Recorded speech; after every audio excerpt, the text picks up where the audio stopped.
Hello everybody, it's your boy K10 here coming at you with another episode of the Overkill podcast. We are on episode 105, and I'm here with my co-host, Meta Knight. What is up, big gamers? Yeah. Yeah, we're here. I guess we can jump right into it. We've been playing a lot of games, actually, especially here at the Winter Storm. And then, of course, me getting my certifications and stuff done. All that fun shit. So yeah, we have a lot to talk about as far as what we've been playing, but we also have some stuff to talk about what has come out. This is one I'm excited for. The Forza Horizon 6 release date. Looks like we have May 19th. What do you have on this one? Yeah, I just wanted to talk a little bit about Forza. I was surprised that it was coming out this early. I mean, I knew it was coming out in 2026. I just didn't expect it to be early in the year.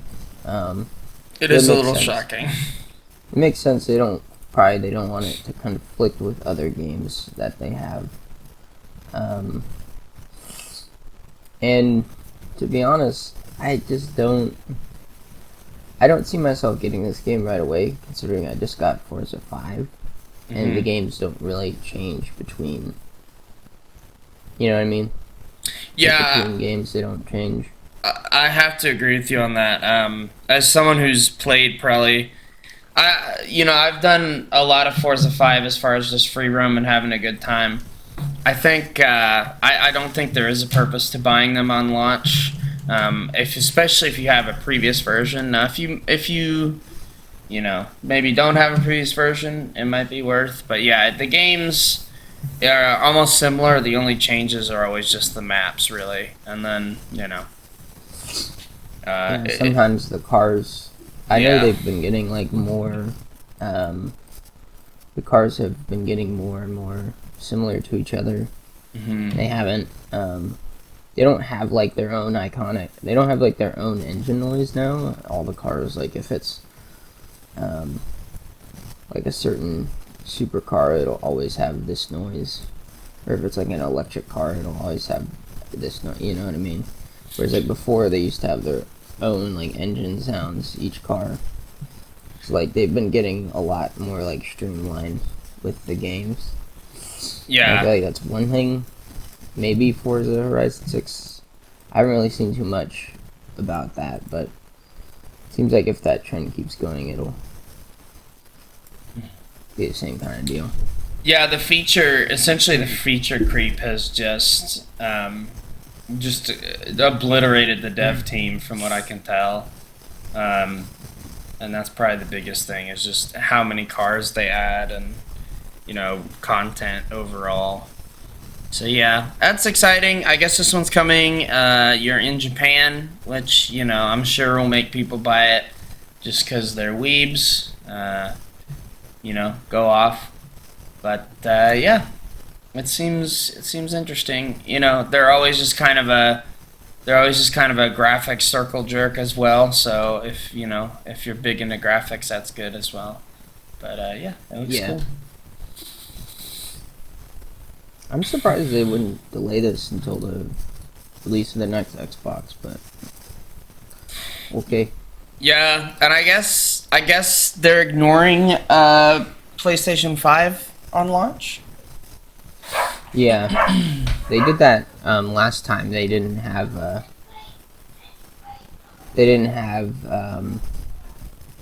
game. I don't think it came out until a year or two afterward, where they finally. Yeah, they finally came through with it. Okay, I mean, that's not shocking. I think Xbox has made it a lot easier to develop games. Given the fact that, it's all Microsoft, right? So. Yeah.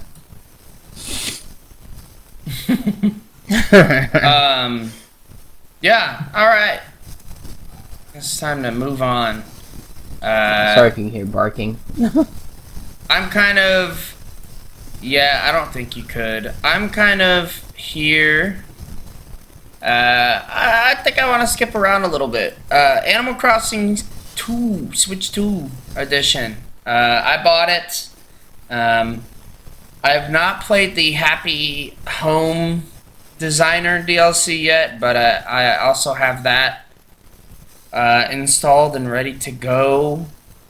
But I guess something I wanted to cover is the new DLC is really cool. You get 8 little hotel rooms that you can decorate, and there are 2 styles you can pick from whenever you do this, and you decorate them in that style, and then they give you a VIP room that you can decorate in any style you want. I think there's 16 total, and some of them are exclusive to the VIP room.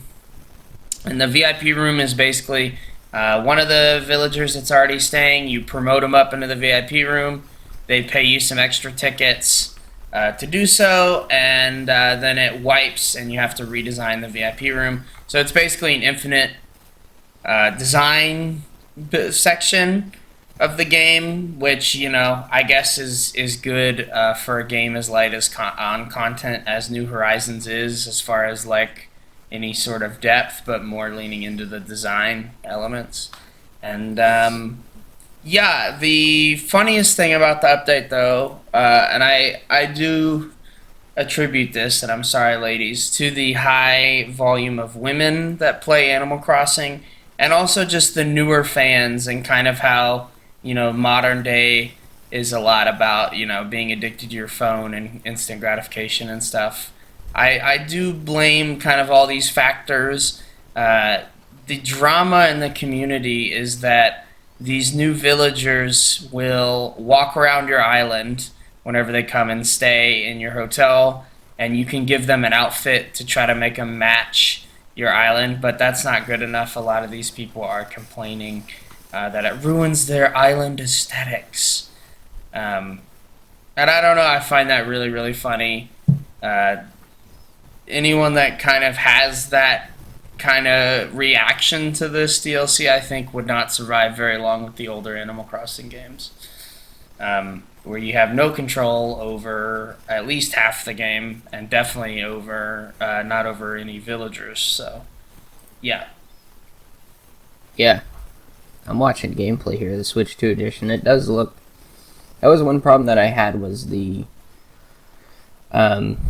just the game had a bunch of jagged edges on Switch 2 whenever playing the Switch 1 version of it. Mm-hmm. And it seems like with the... I think it boosts the resolution to 4K instead of 1080p, so it does look a lot crispier. That would be like the main reason I would get it, to be honest. Mm-hmm. But that does seem interesting, and it kind of goes in the same direction that they already were going in, where you have a lot more control over, your island. Yeah, and I think so. The update is free, so anyone can go play the hotel part right now. If you really don't want new villagers walking around, you just don't play the DLC. But as soon as you set up the one hotel room, there's going to be one random person walking around, one random animal. The only portion of the Switch 2 upgrade is the 4K visuals and the megaphone tool, which you can go around and yell or talk to your villagers with it, which is kind of funny. I don't know how that works. I bought the megaphone in the game, but I just don't care. I don't know. It probably doesn't work too great. Yeah, I don't really see a reason for that megaphone, but yeah, I think maybe it's like a more of a multiplayer thing. Yeah, I think so. I think the update is actually not bad. The free update is crazy. It's plenty of content to keep you busy. But I do have to agree. I think if you have it on Switch 2, I do think you have to cough up that $5, because I'm going to be honest, it's really, really ugly having that upscaling. It's so stupid that they charge for it. I just, I don't know. It was just so ugly. I couldn't handle it. Yeah. And I had that with Breath of the Wild and with the new Zelda game as well, especially since I don't have a Switch 1 anymore. When I boot them up on Switch 2, it reminds me of like playing a GameCube or like a Wii or something on a 4K TV where you get that crispy, jagged edge. It's just not as bad because the base resolution was higher on Switch 1. Yeah. Yeah. Disgusting. I think it is. It's really dumb that they made you pay $5. You don't even get it with the Switch Online membership, which I thought was really dumb. Um, because the other upgrades, at least for the Zelda games, were they came with the expansion pack. So I don't know why they just wouldn't do that for New Horizons. Well, I know why. They want money, but Well, yeah. um, yeah. I guess we can move on to the Mario Galaxy movie trailer. They came out with a little bit more of footage for the Mario Galaxy movie, and in this one it shows off Yoshi because people were asking if Yoshi was going to be in the movie, and he in fact is confirmed. Huge. They show a little bit of the movie off here, and it looks like Mario and Luigi are riding into the Sand Kingdom for Mario Odyssey. So it looks like they're bringing in elements from not just Galaxy but also Odyssey into the movie. As you do. And they have to go into the pyramid. I forget the name of the pyramid, but if you played Mario Odyssey, you know. And as they're exploring, they find Yoshi in the pyramid. And they also give us a release date for the movie. Looks like April 1st, 2026 is the Huge. release date. So there you go. April Fools. April Fools. It was all a joke. The movie is not real.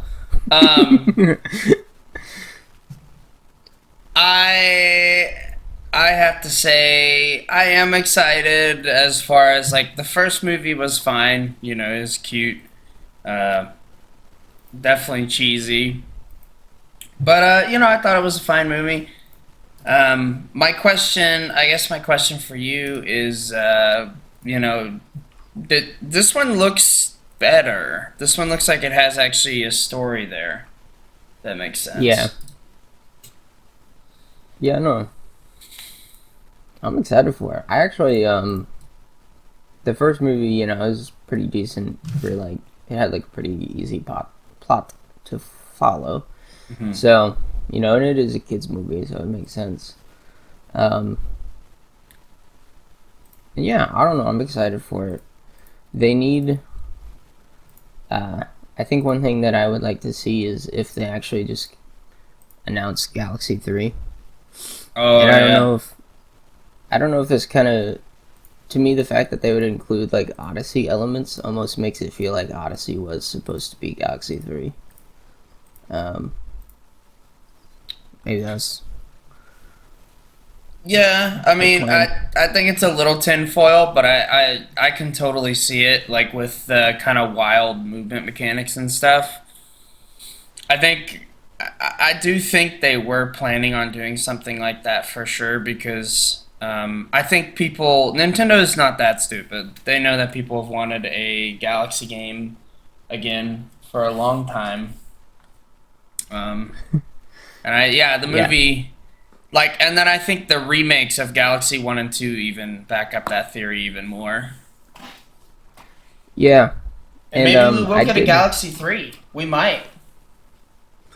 Yeah, supposedly the new Mario game is supposed to be announced at some point here. I mean, every Nintendo console has always had one new Mario game at the very least, if not multiple. So I think the next 3D one will be announced either this year or early next year, just because it has to come out at some point, like close to the Switch release date, right? Switch 2's release date. So, And I did want Well, to talk a little bit about. I did get the Galaxy remakes for the Switch, and I've been playing through the first one. Game looks absolutely beautiful.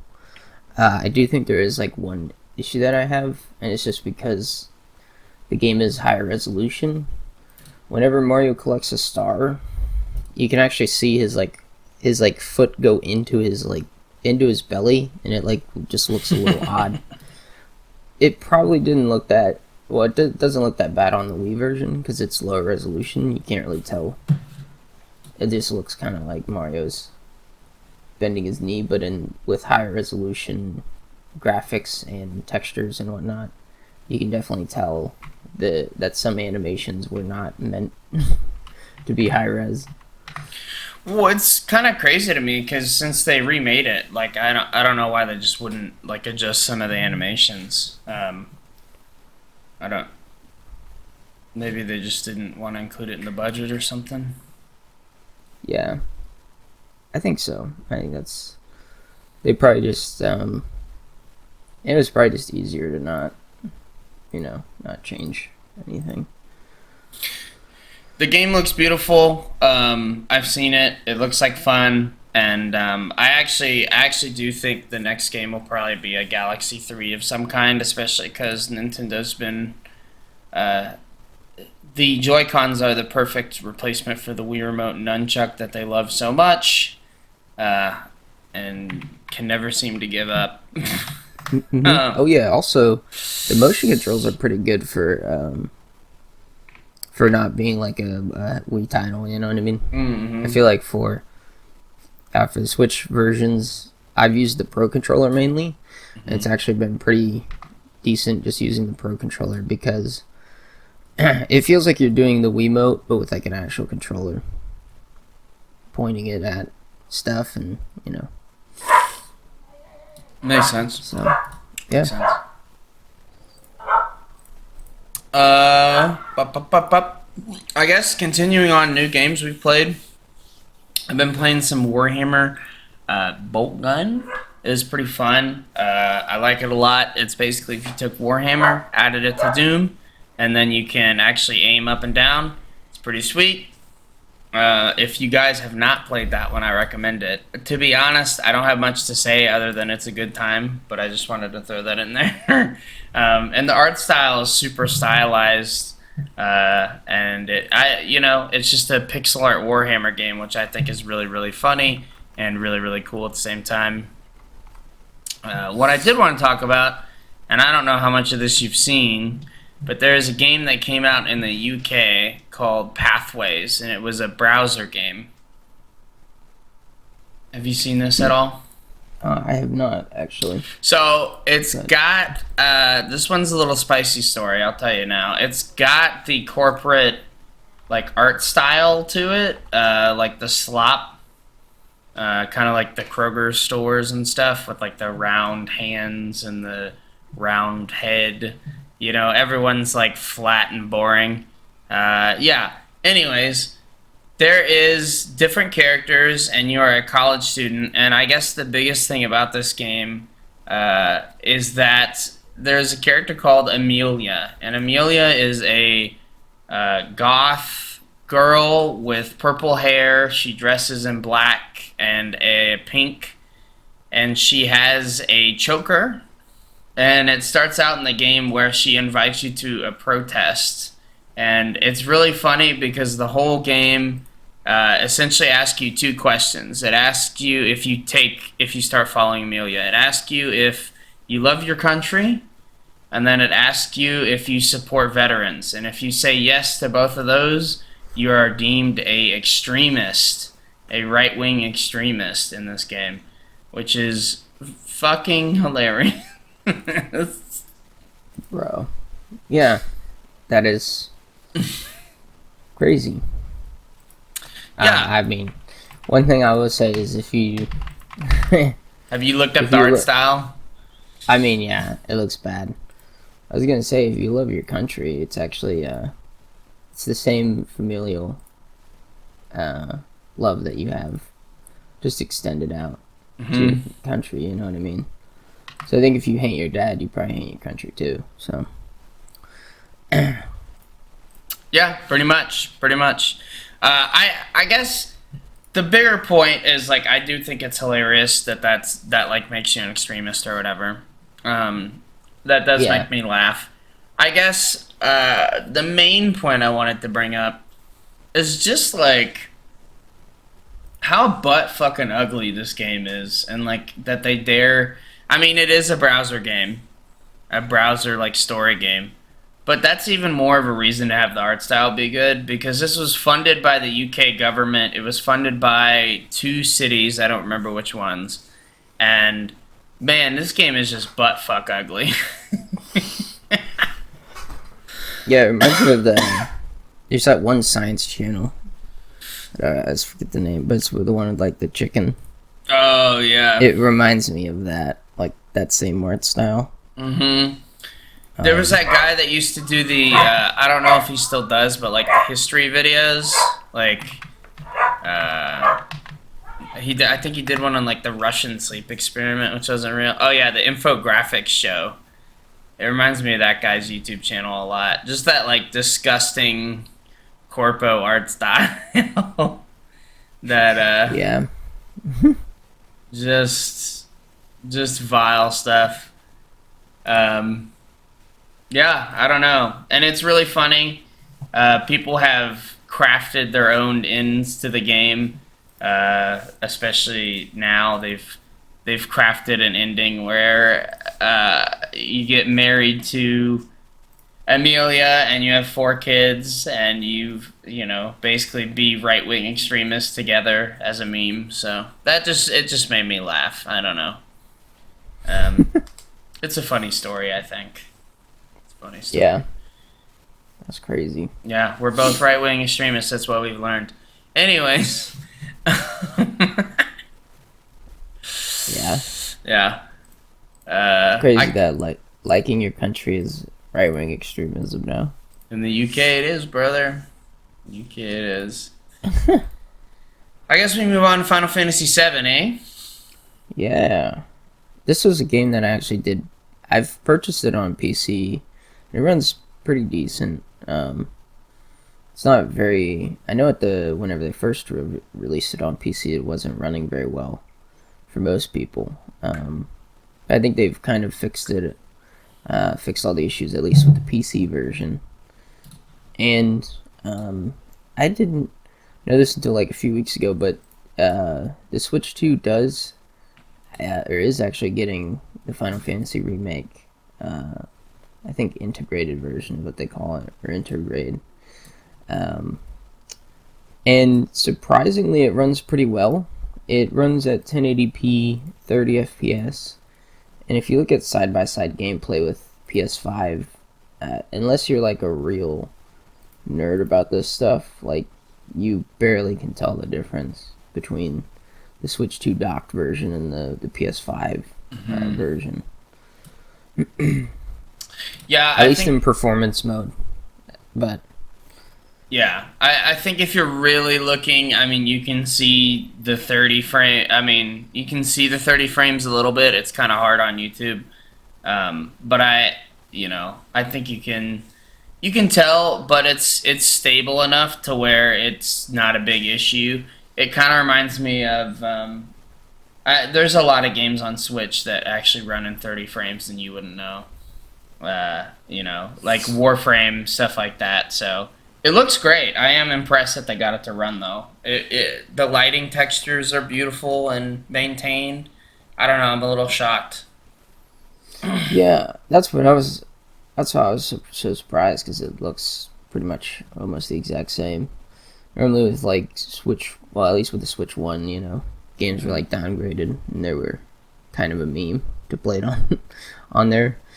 So it looks like this time around, a lot of the games are going to actually be playable. And I think, well, I don't know. I think whenever the next set of consoles comes out, we're going to see if any of those games get ported over, because I think those games won't be as good on Switch 2. But, yeah. Also, how many times are they going to release Final Fantasy VII? You know, they just always, constantly are going to remake it, put it out again. They It's never. a They start gold once and they're like, you know what? We're just going to keep making it, baby. it's a infinite money glitch. I mean, historically, remakes do sell worse than the originals.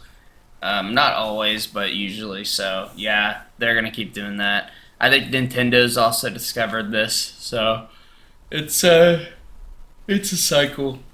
But it looks great. I'm really Yeah. impressed. If I was gonna play Final Fantasy VII, unironically, I think it would be through this method.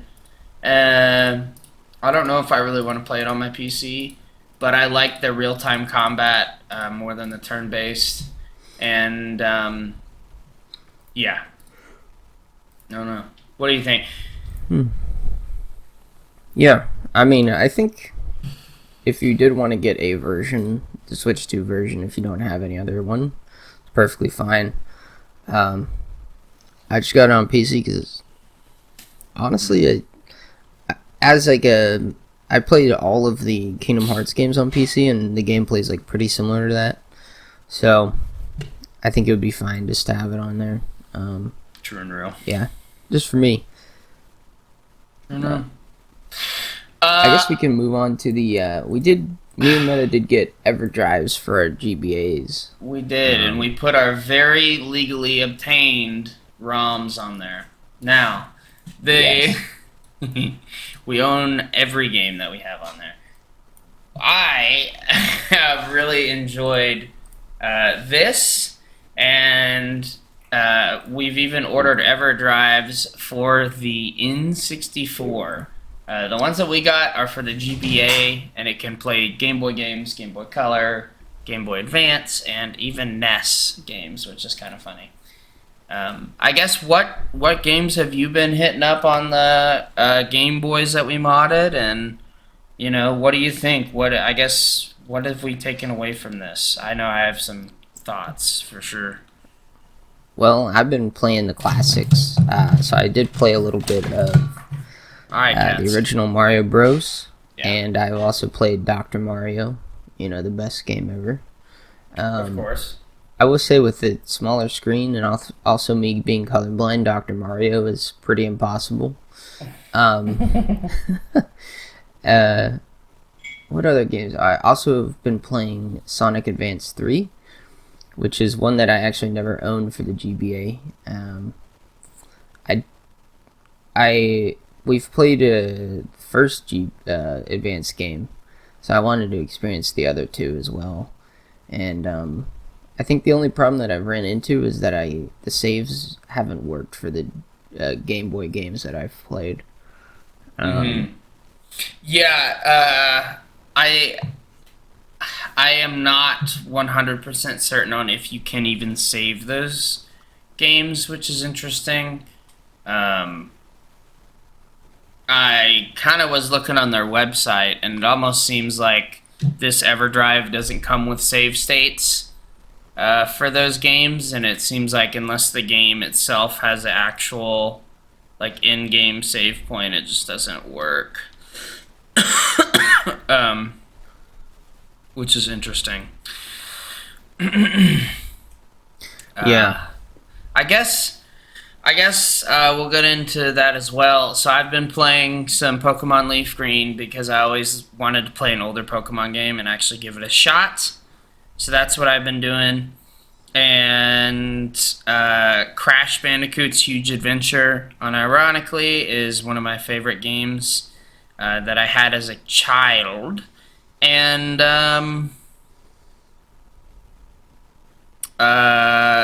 obviously things like Fire Emblem. I've been playing some Fire Emblem. And I guess that's probably it. I've dabbled around with some of the shovelware for the Hot Wheels or some other games. This 007 game too that I sent to the chat a couple days ago. I think it's Nightfire. Nightfire. It's they did have Doom on the GBA, so it's basically James Bond Doom, uh, with the exception that you can aim up and down. It's just you have to stand still. It's a lot more like GoldenEye on the N64 than anything. Uh, and it also runs at like a hot. It feels like it runs at like a hot 10 to 15 frames. It's pretty hard to tell, but it doesn't seem like it runs the greatest. So I've been playing kind of everything, everywhere, all over the place, and I think so. Okay, so I did just find out what you have to do to save is you have to hit L and R, and there's a save state in this menu. Yeah. Hmm. Oh, you've already tried that and it didn't work? And No, you I've seen that. Yeah, I don't know. I haven't tried it, but we'll Okay. try it out here. So it seems like Um, you can save. It just requires some finagling. I guess. I guess. Something I've taken away from this experience is that a lot of these older games are really, really good. And I've also been playing Mario Golf, which is funny, and I've been loving Mario Golf, actually. It actually kind of reminds me of the one for the Switch, but with like a better story. Like there's actually children in the golf club that you go around and talk to, and like the whole thing is like taking down the big five or whatever of the golf club. And I guess if you're willing to meet these games where they're at as far as like graphics and like how they're able to tell the story, I think they're actually really good, and in a lot of cases they're better than most modern games that I've played. Yeah, I've also been surprised at how well it runs. I mean, it's basically like running the GBA game on a regular cartridge, which makes sense because it's not that complex to basically convert a SD card into a GBA cartridge. So the formats transfer data pretty fast, Right, yeah, the formats or fast transfer enough. plenty quick, and yeah, I don't know. It was $100. They had cheaper variants, but I think this one's nice because it comes with save states for the emulators. And for the Game Boy Advance, it does not come with save states. You actually have to use the in-game save, which I don't really care. They have an upgraded version for $130 now that has save states, but it's like, what are you gonna do?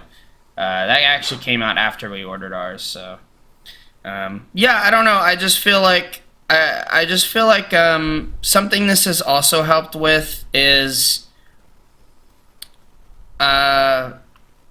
I have this thing with buying modern games and never playing them. And now that I have access to all of these old games, I don't know. I don't feel that like urgency to buy new games, especially if I'm not gonna play them. Like last night, I started playing the Metroid Prime remaster that I got because I actually wanted to play it. And like normally, I think I would just keep playing some multiplayer slop like Overwatch, but I don't know. These older games, they bring a lot of joy with them. Have you found? I guess have you found that to be the case, or you think retro gaming's still kind of niche?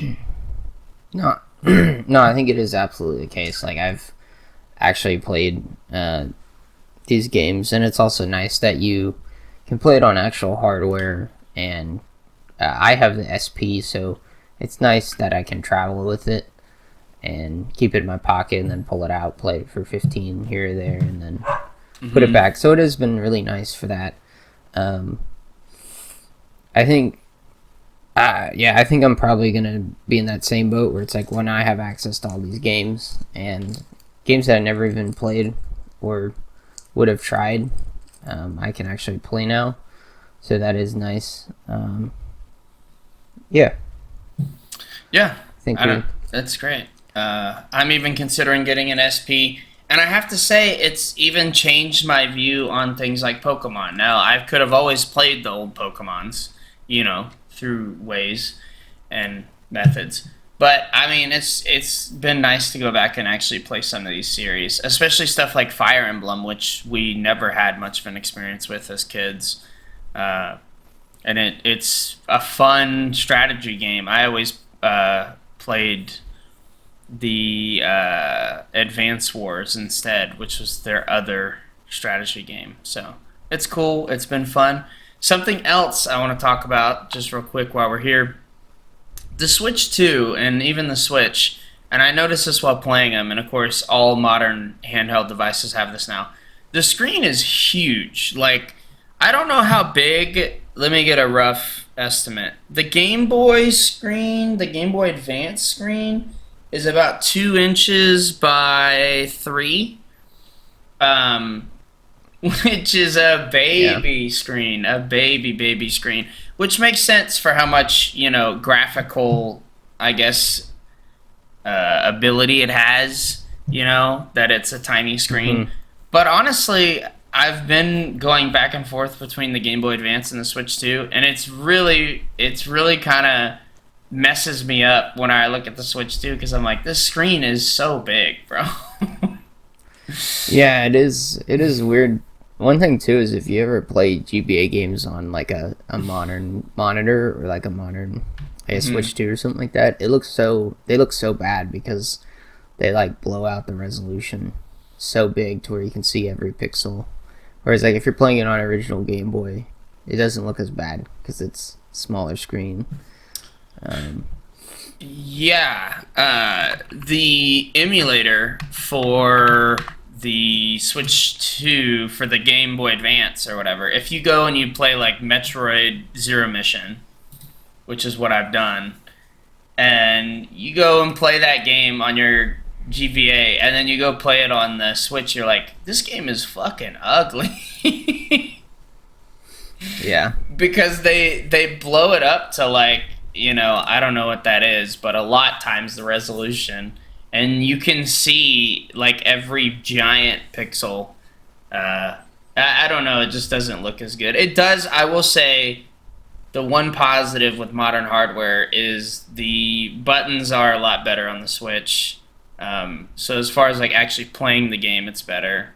But yeah, just the way it looks is really, really funny. I don't know, it's brought a new appreciation to gaming for me. And I no longer have that urge to where like I gotta buy more games, I gotta buy more games. There's plenty of games that I got. Yeah. Yeah. I guess that's it for the pod. I don't know. I don't have anything else to say. Yeah, yeah. I think that is it. I think we're gonna end it there. I think that's enough spice. Hope you And guys nice. enjoyed the episode. Yep. It's been your boy, Gravity K10. Peace. Listen to it go off. Bye.